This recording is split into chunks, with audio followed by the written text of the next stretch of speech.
क्या आप जानते हैं कि दुनिया में ऐसी खतरनाक चमगादड़ें भी मौजूद हैं जो जानवरों और इंसानों का खून पीकर जिंदा रहती हैं? जी हाँ, वैम्पायर बेट नामी ये चमगादड़ें रात के अंधेरे में हमला करती हैं और शिकार को पता भी नहीं चलने देती। आज की वीडियो में हम इन खतरनाक चमगादड़ों और उनकी ज़िंदगी के हैरत अंगेज़ हक़ाइक़ के बारे में बात करेंगे। ये खतरनाक चमगादड़ें ज़्यादातर वस्ती और जनूबी अमेरिका के घने जंगलात और गारों में पाई जाती हैं।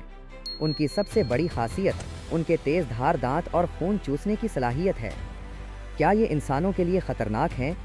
जी हाँ, अगरचे ये आम तौर पर मवेशियों का खून पीती हैं, लेकिन अगर इंसान उनके करीब जाएं या उन्हें तंग करें तो ये काट सकती हैं।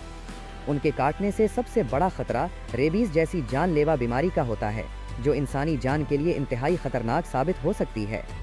उनकी अफज़ाइश नस्ल की बात करें तो चमगादड़ें परिंदों की तरह अंडे नहीं देती, बल्कि ये ममालिया जानवरों की तरह बच्चे पैदा करती हैं।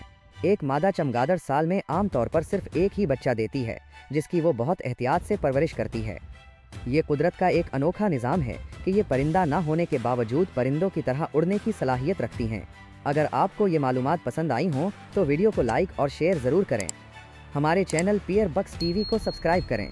मिलते हैं नेक्स्ट वीडियो में, तब तक के लिए अल्लाह हाफिज़।